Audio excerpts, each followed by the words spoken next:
भैया लोग मिल ले चुके हैं और हम तो सोच रहे कि गुरुजी से वीर रस के बिरहा चली, लेकिन अगर गुरुजी शुरू में वीर रस नहीं गए तो कुछ तो बात है। वाह, अब आप लोग काफी देर से इंतजार कर रहे हैं और बिरहा के फरमाइश भी बा तब तनी सा भाव ने छोटे से कोशिश किया कि छोटे टाइम तनी के टाइम लेके बैठे। अब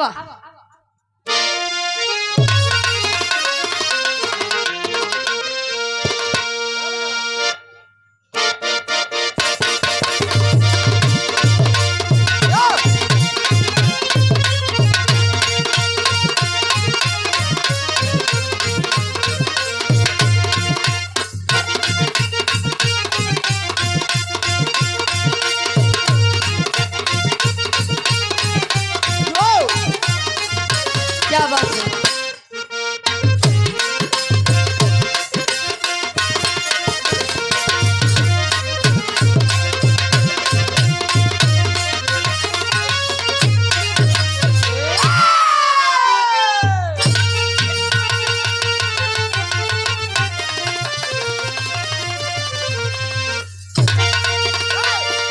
अब समरी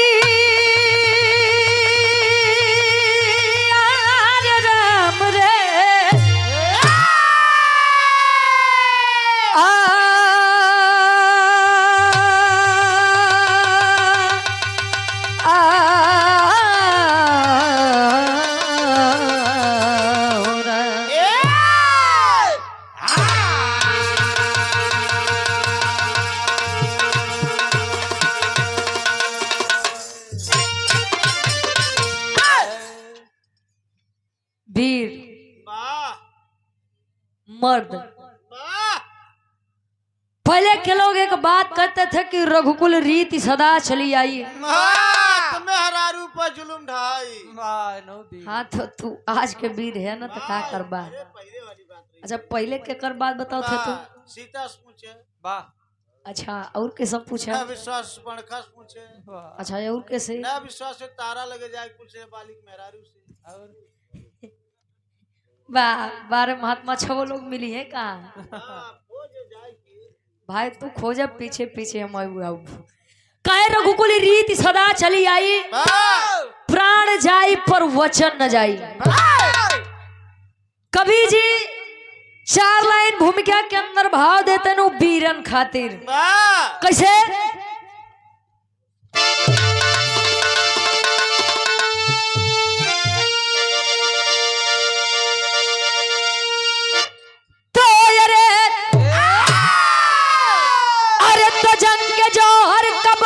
बिगुल जंग में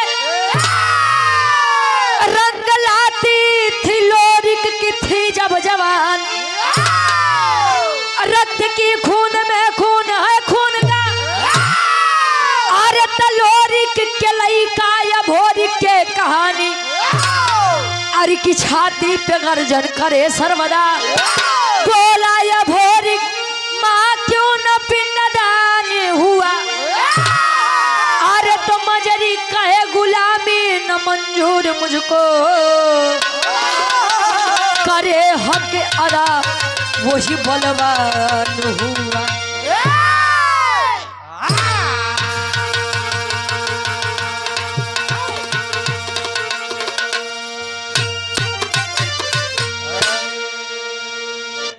अरे तो जंग के जौहर कबजता बिगुल जंग में रंग लाती थी लोरिक की थी जब जवानी।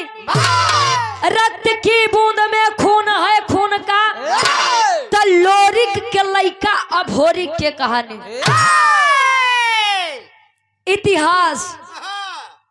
इतिहास का मतलब ही यही होता है कि निश्चित रूप से ऐसा ही था।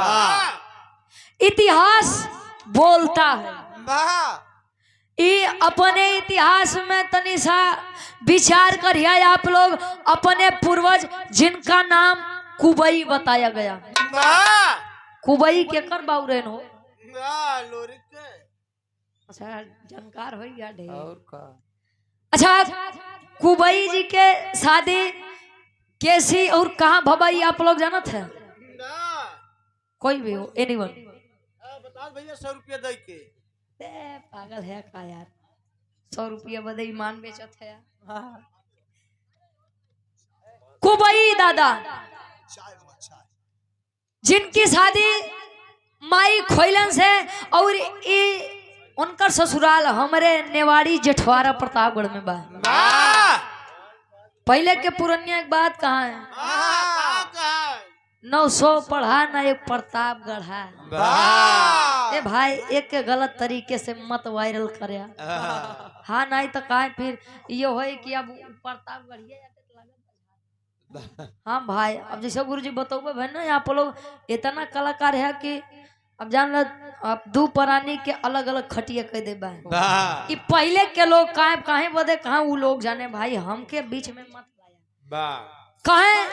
अच्छा माई खोइलन और कुबई जी के बीच में दो लड़का लोरिक और समरू।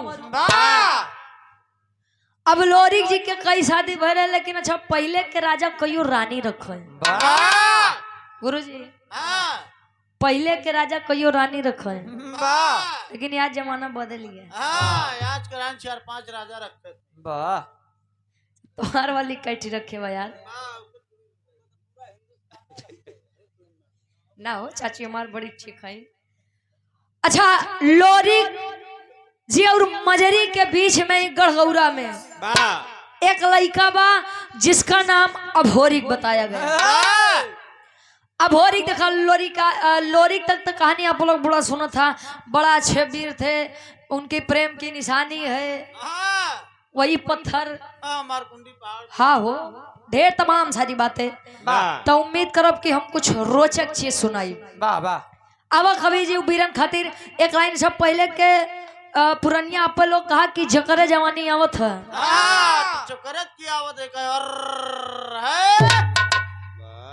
बात तुहारी आई रही कि नहीं? कहा है वो लोग कैसे हिया एक लाइन मिजाजी गजल लगत बा कैसे।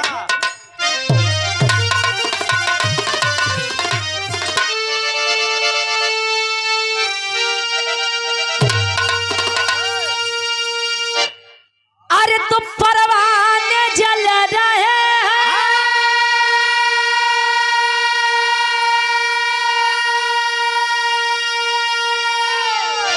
अरे तुम परवाने जल रहे हैं तेरे इश्क में तमाम। अरे जानम आए हाय अरे जानम जरा इसे आग में, अरे जानम जरा इसे आग में, अरे खुद को जला के दे। जानम जरा इस आग में खुद को जला के दे। खुद को जला के दे। खुद को जला के दे।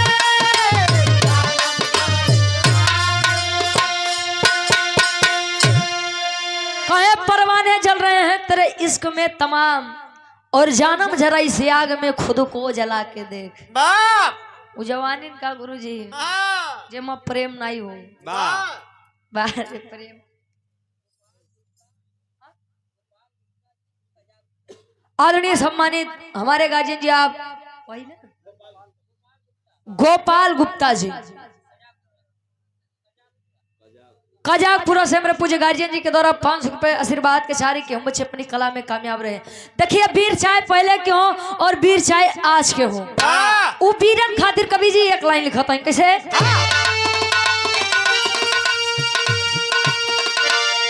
अरे तो बोला है वीर बघेला,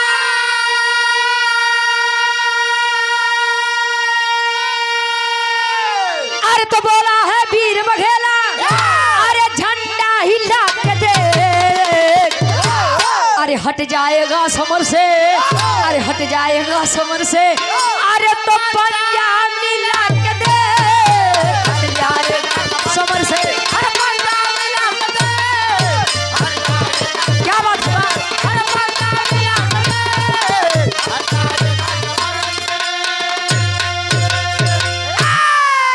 कहे बोला है वीर बघेला झंडा हिला के देख, और हट जाएगा समझ से तू पंजा हिला के।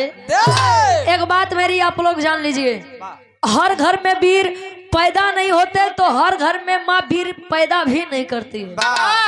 कब गुरु जी?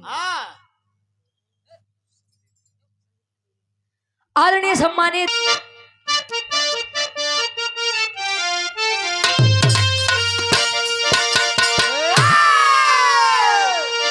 अरे तो एक दिन मजरी माता से भोर की आके बोला, कब से तुम हो सोई, अरे अब तायखिया खोला, हे पिताजी मेरे सानी, तलवार हाथ में साजे, तैने जिनके माँ दुर्गा माता रही विराजे, रण दंगल में जब जाते अब तन से बहे पसीना, समझन के जंगल मुश्किल करते थे जीना, न वीर चुनौती से दे जो सटे वो है कमीना।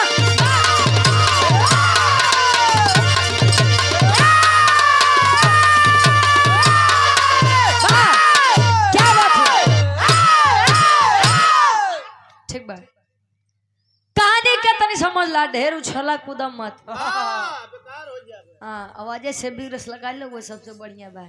ढेर कूदबा ने पता लाग नहीं चला जाबा। हाँ तो हम तो ही डर के मारा भाई ठीक बा, आवाजे से भी रस लगाबा। कहानी के तनी आप लोग समझ ला, गढ़गौरा के वीर लोरी का मजरी माई के बीच में एक लड़का वीर भोरी वीर लोरी की संसार को अलविदा कहकर गया। अच्छा देखिए, ये दुनिया का काट सकते हैं, आया है सो जाएगा राजा रंग फकीर, और कोई विमान पे चढ़ चला कोई बोधा जात जंजीर, जो आया है उसे जाना है। वीर लोरी की संसार से गए वीर भोरी, बाल्यावस्था से जब किशोरावस्था में प्रवेश किया, मतलब लड़कियां से जब करे जवानी आए, तो जैसा आप लोग जाना था वीर लोरी माई दुर्गा के बड़ा बरियार भक्त रहे। तब वीर भोरी भी अपने बाबू के जैसा रोज माई दुर्गा के चौरों पे जाए बेचारा, दिन रात पूजा अर्चना विनती इबादत करे।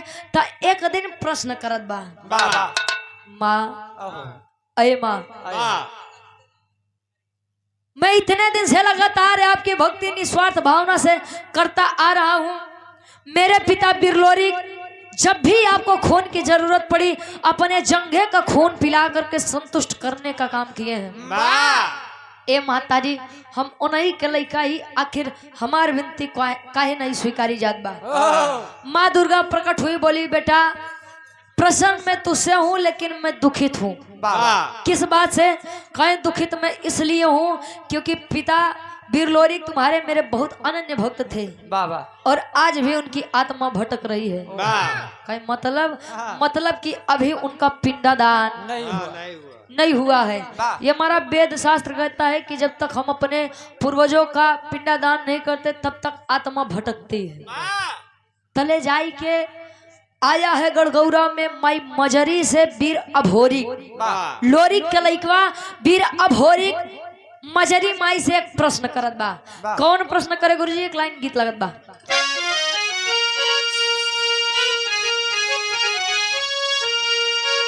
आदरणीय प्रेम संगीत के विराह सम्राट वीर रस के जाने माने कलाकार गुरुजी आप रामदेव गुरुजी गावे। कैसे गावे?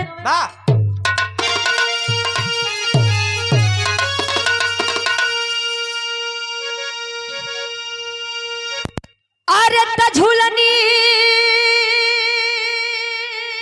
पे उड़ानी, अरे त झूलनी पे उड़नी, आई जहाजिया उड़ा दो, आई जहाजिया उड़ा दो, हमार पाई से बजा जहीरा चढ़ा दो, हमार पाई से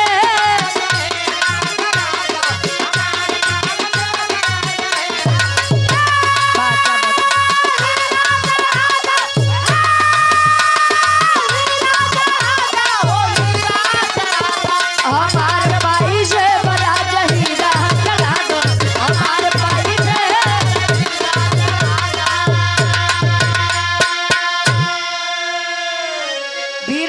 दिखाया प्रेम से। माँ मजेरी के पास पूछा, माँ कुछ प्रश्न करना चाहता हूँ, क्या जवाब है? कहे हाँ जवाब है, बोल बेटा।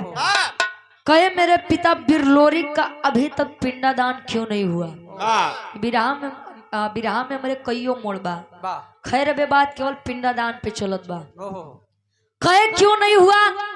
तले मजरी माई बतावे अपने उ लइका 21 वर्षीय बालक बीर अभोरी के का बतावे?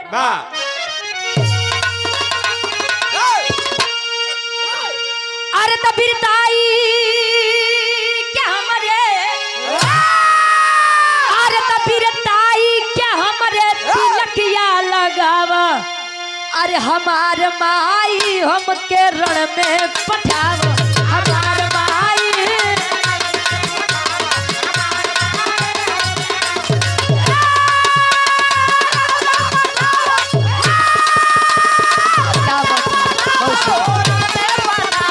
हमार माई हमके रण में पठावा।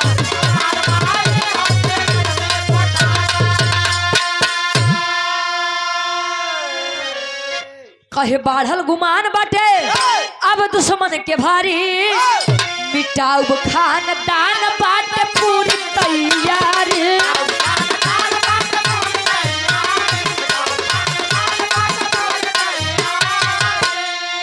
अरे तम ममता के प्रीतिया, अरे ममता के प्रीतिया तू बन में जगावा, हमार माई हमके रण में पठावा।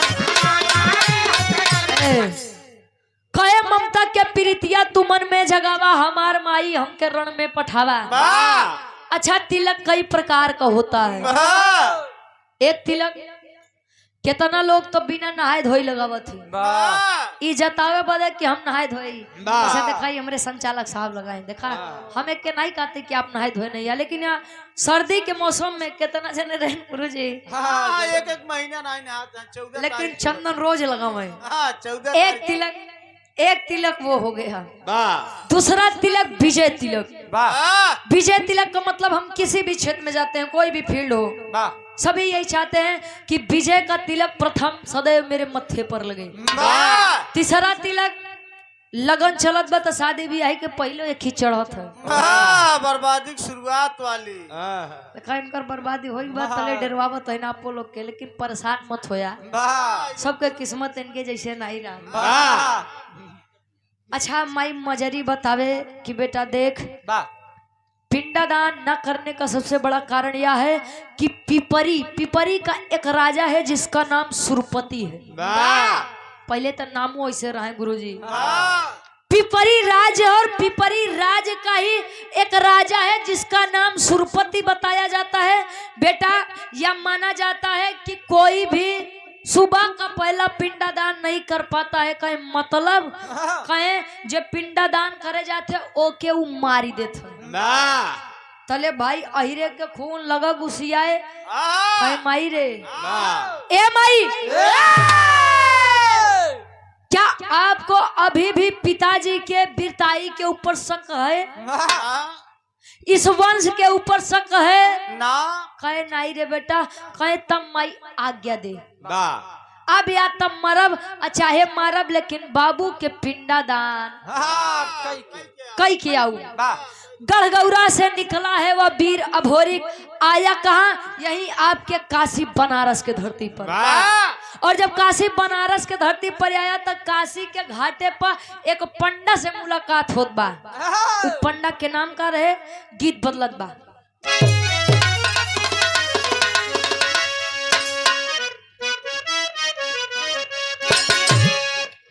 अरे जब से गवनवा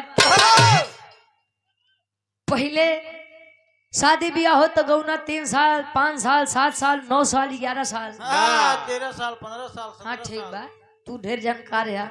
तले इतना दिन रहा, लेकिन यहाँ शादी होत बा तो सीधे विदाई। तो जब गवना के दिन रखा तो दुल्ही बेचारी बड़ा डेराए, पता नहीं हमें दुल्हा कैसे मिली, मोछ वाला मिले बिना मोछ वाला, पता नहीं सास ससुर कैसे मिली है। लेकिन आज के सास ससुर डराते हैं, हमका पतो हो कैसे मिली। पता नहीं महीना 6 महीना लइकवा के साथ राय दे कि अलगवाई दे। अच्छा ओनहु से ज्यादा रहते भैया लोगन के बाद पता नहीं महीना 2 महीना जिए दे कि नीला डरा ये वजह कुछ लोग अभी रह गए। दिखाइए मेरे मंजीत भैया टहरत है दिखाई न कि हल्दी कब लागी। अच्छा वो गवना के दिन रखा था तू लइकिया अपने सखी सहेली से अपन डर व्यक्त करत बा कैसे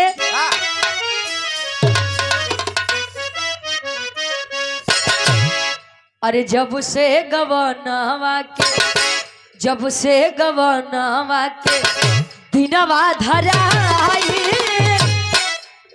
रतिया ननी दयावे देह पियराई जब से गवनावा के दिनवा धराई रतिया ननी दयावे देह पियराई जब से गवनावा के। बारे कवि जी कवि का भाव है करे पिंडदान भोरी का मतलब अभोरी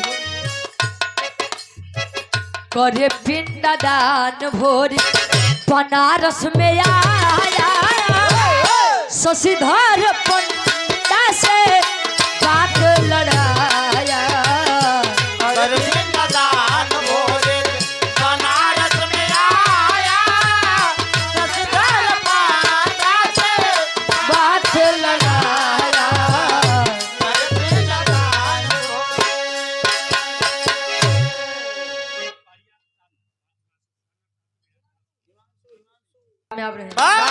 कहे करे पिंडदान भोरिक बनारस में आया और शशिधर पंडा से बात लड़ाया। मुलाकात हुई एक पंडा से जिनका नाम शशिधर पंडा बताया गया। शशिधर पंडा मिले कहे बेटा इ लइकवा सुबेरे सुबेरे घाटे पे कैसे हो तो लगा पूछे कि बेटा सुबह सुबह यहाँ पर आने का क्या कारण है। कहे मैं गड़गौरा से आया हूँ बिरलोरी का बेटा हूँ। तो शशिधर पंडा लगे तारीफ पे तारीफ करे अरे जिया बेटा बा बेटा बा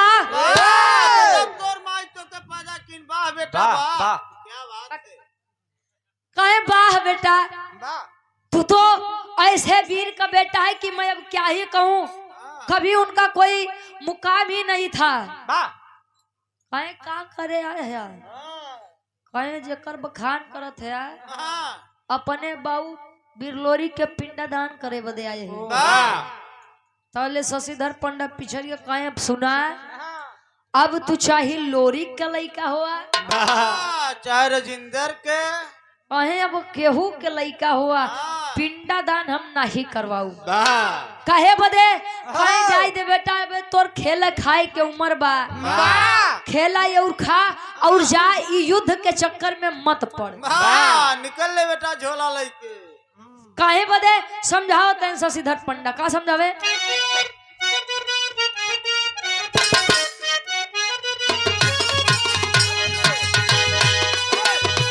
काहे पंडा पहले पिंडा दान करिए राजा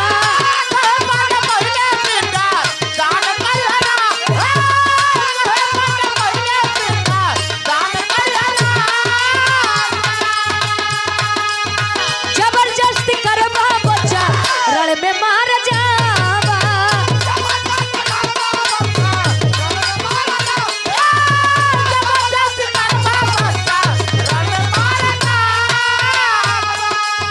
जबरदस्ती करवा बच्चा रण में मार जावा।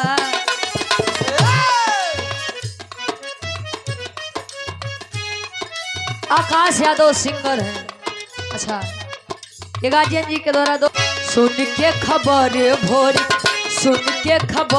भोरी तन में गुस्सा आया शशिधर पंडा से बात लड़ाया सुन के खबर तन में गुस्सा कहे सुन के खबर भोरी तन में गुस्सा आया और शशिधर पंडा से बात लड़ाया।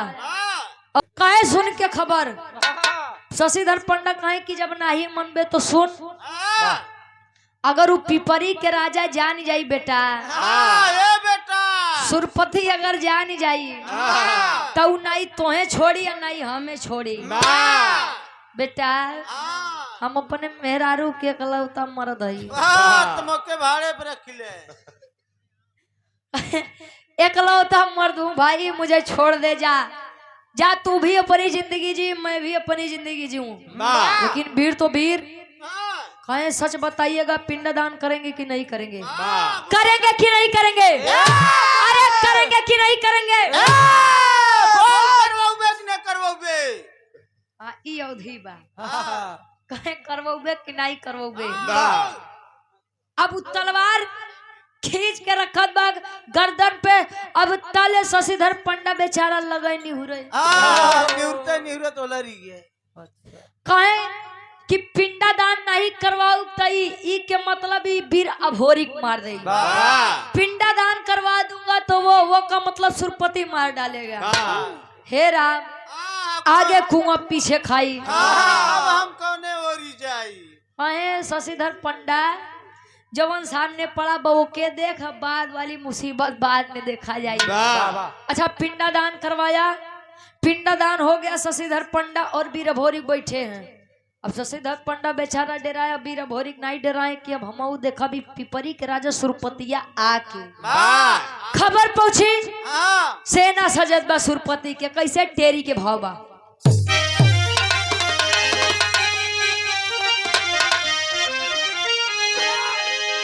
अरे राम जवानी जंगी जूझे जमके, अरे तो जवानी जंगी जूझे जमके, लोरिक पूती अभोरिक कहे मिटाऊ हमके। अरे हो हमके, अरे हो हमके।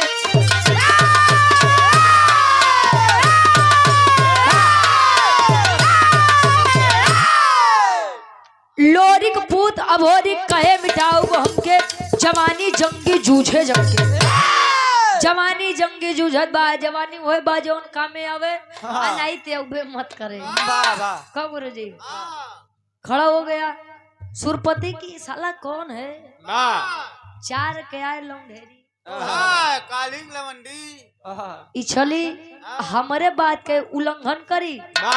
सोचिए, एक 21 वर्षीय बालक को मारने के लिए हजारों की फौज सजी है। मेन लीडर है कौन? पिपरी का राजा सुरपति।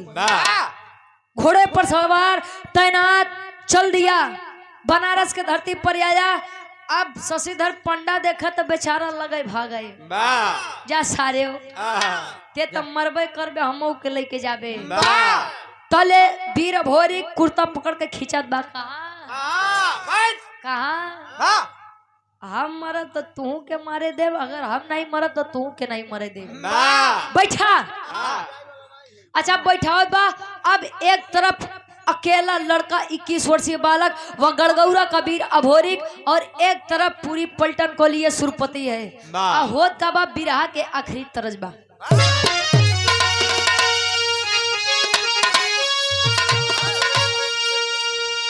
अरे तसा सुमा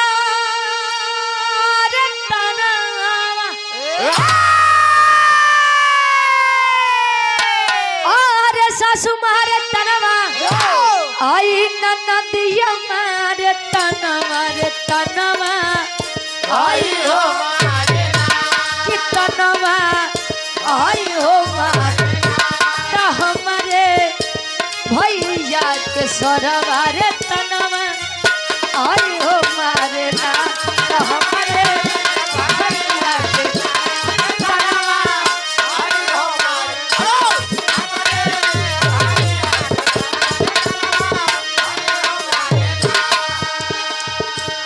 सासू मारे तनवा न नदियो मारे तनवा तनवा हाई हो मारे ना तो हमारे भैया के सरवा है।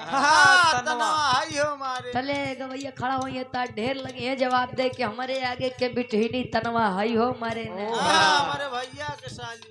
अरे जवन जवन जोड़े बात के बात खड़ा है वीर अभोरिक, और ये होता है एक पानीदार मर्द की निशानी। मर जाएगा सांस है लेकिन डर डर के नहीं जिएगा। चले वीर अभोरिक करे क्या करे?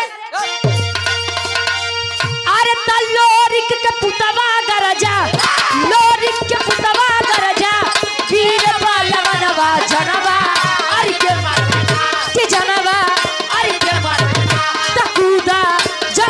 ये धनवा रे जनवा अरे के मरबना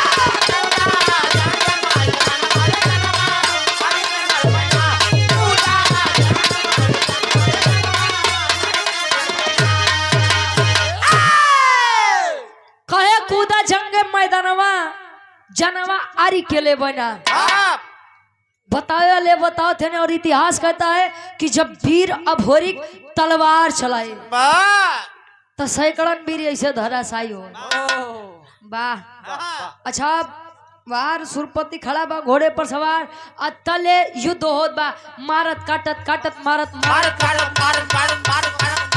बस बस अरे बस यार अच्छा मारत काटत पहुंचत बा अच्छा जे 150 है ना हमारी तरफ बड़ा लोग ठेठ गरियावत है अरे नहीं गुरु तो उन लोग हैं जा सारे जा सार तोर कुल नाश हो जाए अरे तना नहीं तो हम अपन काहे बदे कहे यार अच्छा गाड़ी सब गरिया थे लेकिन तू लोग कुछ ज्यादा बढ़िया गरिया हुआ है कहो जब अरे भाई वो लोग प्रयागराज वाले कुछ भी कह सकते जाने था गुरुजी गुरुजी ये सब इतना चतुर है कि माघ मेला कुंभ मेला में जब गाय नहीं मिलते दान बदे तब बछवा के बोरा ओढ़ाई के लेके जाते बछवा के बछिया बनावत है बार बहादुर वाह ये लोग प्रयागराज वाले ने ये दुनिया के पाप धोते लेकिन अपन पाप नहीं धोते अरे जा हाँ हाँ ए भैया अच्छा जब 150 बचे तब लगे सुरपति के गरियावे अरे जा सारे तोर सत्यानाश हो तोर कुल नाश हो अरे न सारे तो चूतिया रहे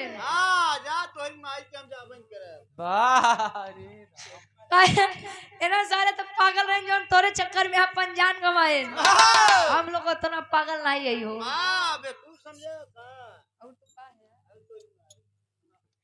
कहे अच्छा यार हो तले जितना 150 है बेचारे सीधा सीधा लेटत है कि कैसे वीर अघोरिका जाने कि मर है नहीं तो भाई सही में मार दे अच्छा गया और घोड़े पर सवार सुरपति को लेकर आया खींच लिया नीचे उतर नीचे उतर साले तेरी माँ काट ले साले तेरा अरे बहादुर ताव में का बोला था पहले ओके सोचा करा हाँ जो सिमाई के होश मत खो भाई हाँ अब देखत तो है अब ओके बतावा ए भैया अच्छा यहाँ लगे ताप वीर अघोरी सुरपति के मोहे पे करिखा पोताई के गदहा पे बैठाई के बनारस के ऐसा कोनो कोना नहीं बा जहाँ घुमाए न हो अच्छा धोबी घाट कहाँ छोड़ी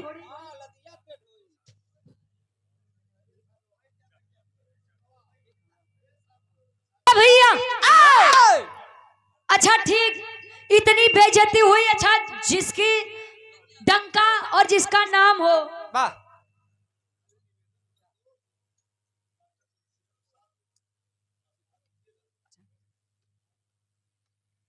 हमारे गार्जियन जी हैं आप डॉक्टर चंद्रशेखर प्रसाद जी जो कि जिला पंचायती सदस्य का चुनाव भी लड़ रहे हैं सेक्टर नंबर 2 से आप लोग प्यार दुलार दीजिएगा सम्मान दीजिएगा देखिए मेरी एक बात आप लोग समझिएगा कि पद पर बैठे कोई वो शिक्षित हो ये ज्यादा जरूरी है खैर करे आगे नहीं बोला हाँ ए भैया सपोर्ट करिएगा हमारे बड़े भाई आप डॉक्टर चंद्रशेखर प्रसाद जी का सेक्टर नंबर 2 से मुंह पर काली पोती है शशिधर पंडा पिंडादान हुआ लड़ाई हुई सुरपति के राजा और गढ़गौरा के वीर के बीच में अब ये भी मैटर खत्म अब एक नया मैटर इसमें और आया सुरपति की एक बेटी थी जिसका नाम केवला पतिया बताया गया केवला पतिया तक केवला पतिया जादू के विषय में बड़ी जानकार रहे गुरुजी इतनी जानकार रहे कि जब भी चाहे कुछ भी कैले पने जादू से और केवलापतिया पहले ही वीर अभोरी के वीरताई पर मुग्ध थी, प्रसन्न थी। अब तो मन बन गया कि अब जियब सनम तोरे बदे, अब मरब सनम तोरे बदे। विचार करत बा कैसे भापट के भाव बा। अब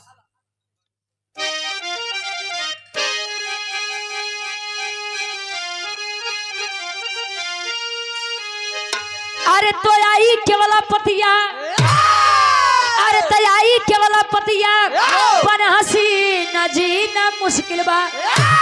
अरे तो आई केवलापतिया, बन हसी न जीना मुश्किल बा। तब बाप के इज्जत भोले काहे छीना जीना मुश्किल बा।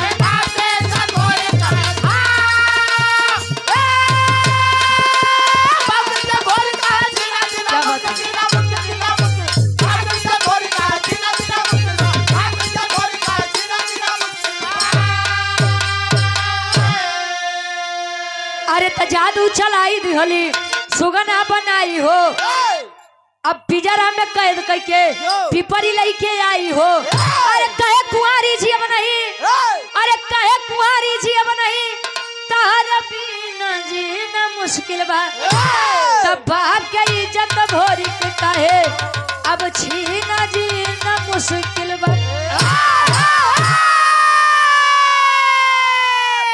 और कामयाब रहे आई केवलापतिया। तब मेहरारू की आदत होता गुरुजी, वो लोग इशारा में बड़ा बतिया थे, तो इशारा करे केवलापतिया बाबा उ लइकवा के बा, यानी कि वीर अभोरी के बा जे हमारे बाबू के इतनी दिन के बनी बनाई इज्जत मिट्टी में मिला दिया। तले बाबा खुशी होई के देखावे, अरे ये लइकवा बा, ये बा जो तोरे बाबू के इज्जत लिए बा। तले केवलापति अपने जादू से वीर अभोरी को सुगना तोता बना करके अपने पिंजड़े में कैद करके लेकर चली है। कहा?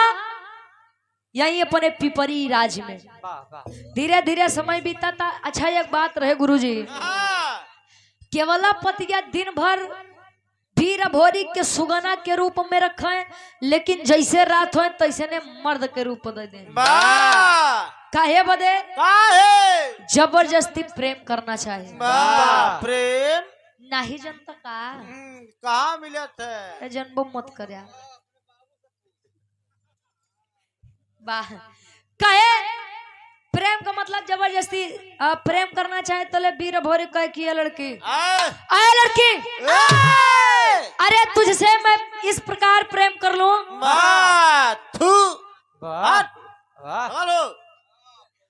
कहे मेरी मर्दानगी के ऊपर धिक्कार होगा, मैं तुझसे प्रेम ऐसे नहीं करूंगा। अच्छा धीरे धीरे समय बीतत बा तो वहां गढ़गौरा में माई मजरी के अपने लइकवा वीर अभोरी के चिंता सतावत बा। तब वीर अभोरी के माई मजरी करत थी का आल्हा के भावा।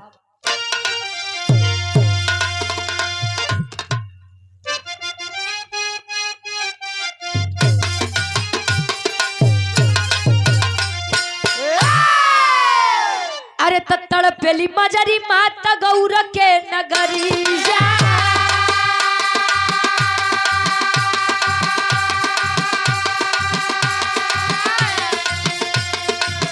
देवराई चनराई के दी होलिन पठा,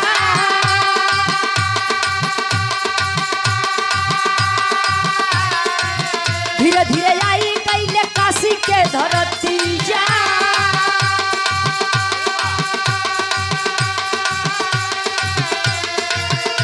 धीरे आई गई काशी के धरती जा,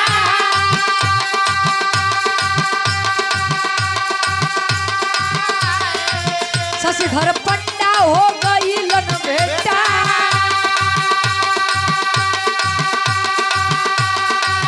लगले बतावे पंडा पूरी तब खबरी जा।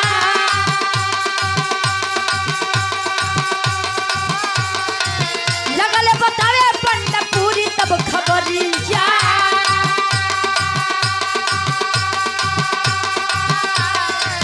केवलापति सुगन दहे तो भोरी के बना,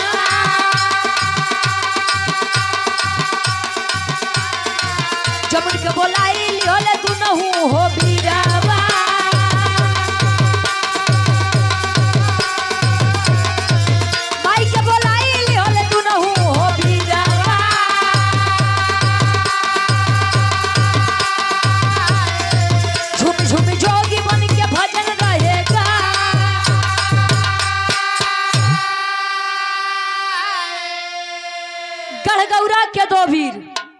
देवराई और चनराई माई मजरी भेजत बा कि वीर अभोरी का पता लगा करके आप लोग आइए।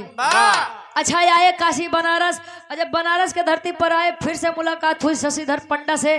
तो शशिधर पंडा पूरी बात बताए कि बड़ा अच्छा लड़का रहे, धोखा हुआ उसके साथ, विश्वासघात हुआ, कई मतलब कि पीठ पीछे वार हुआ है। सुरपति को रण में हराया, पिता का पिंडदान किया और सुरपति की बेटी केवलापतिया सुगना बना करके अपने राज्य लेकर के गई है।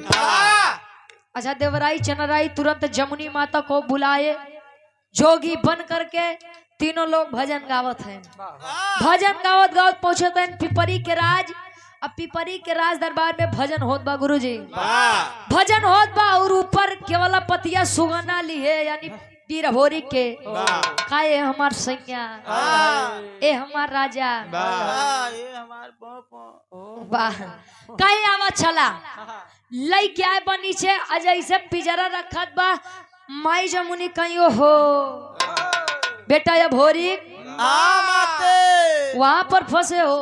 हाँ माई मैं परेशान मत हो बेटा, निकालेंगे बाहर। केवलापतिया भजन में मस्त बा और यार माई जमुनी अपने जादू से सुगना रूपी वीर अभोरी के फिर से मर्द रूपी शरीर मिलत बा। जब शरीर मिले केवलापतिया लगे इधर उधर देखे कि कैसे भा अतले माई जमुनी अपने जादू से केवलापतिया के गदही के रूप देते हैं। गदही के रूप मिला, बेचारी लगे नीचे मुड़ी करे गुरुजी, लगे नीचे मुड़ी करे, हर बाहर करे, शर्म के मारे कपड़ा नहीं पहने। अपने बाऊ के सामने केवलापतिया गदही बनी बा, लगे हर बाहर करे। तले देखा बाहरे पिता का प्रेम बैठा है अपनी पुत्री के लिए जमुनी माई के सामने। एक बात कहे का कहे, आखिरी भाव खड़ी के भाव बा।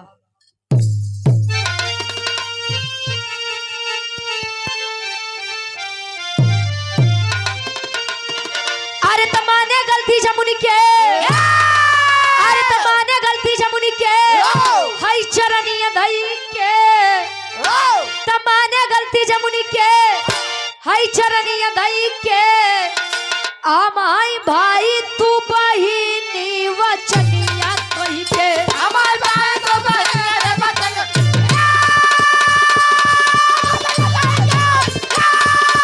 क्या बात है।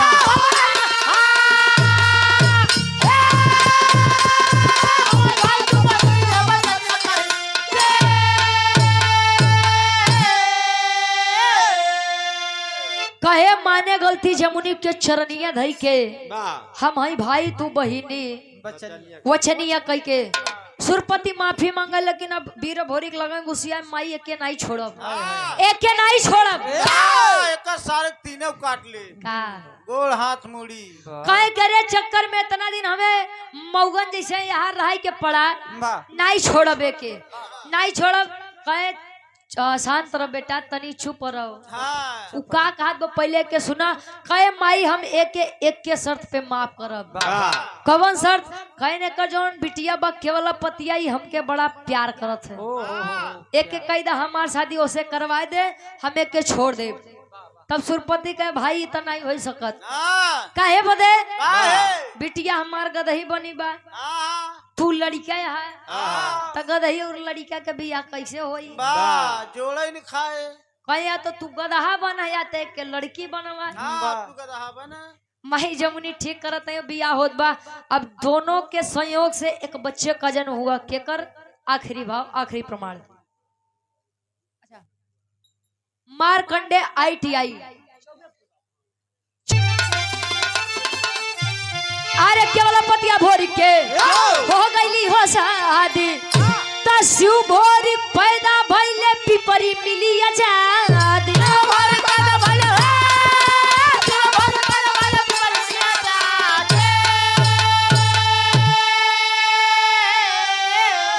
अरे तेरे अपने घर आए, अरे तेरे अपने घर आए, हई दुल्हनिया लई के। अरे तेरे अपने घर आए, हई दुल्हनिया लई के। हम हई भाई तू बहिनी वचनिया कही।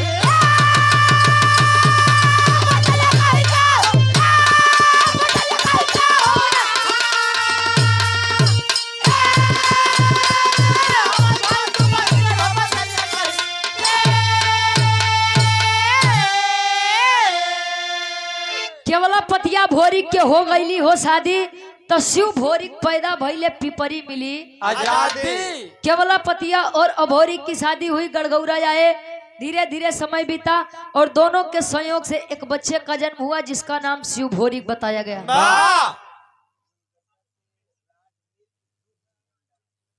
राज मिल्क दुग्ध भंडार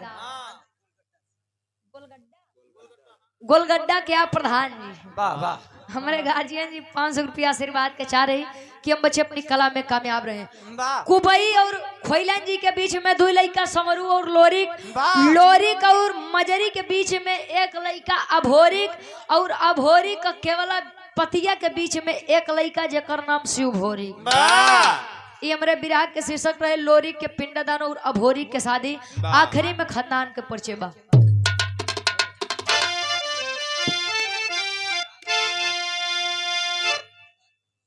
गुरु बिहारी गुरु गणेश गुरु रामलाल मुर्बा का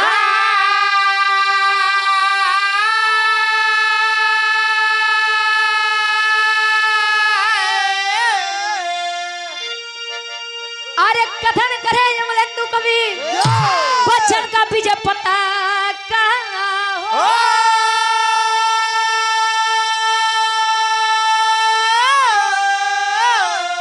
अरे तजवानी जंगी जूझे जम के ग्वाला वंशी रुचि बरी काना पे पानी जवानी जंगी जूझे जम के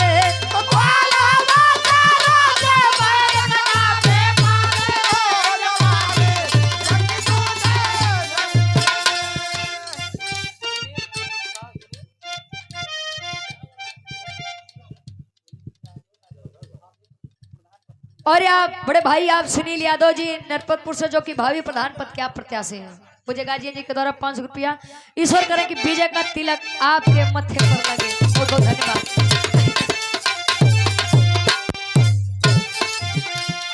दुनिया का मेले में लड़की अकेली सुनो है नाम उसका। दुनिया का मेले में लड़की अकेली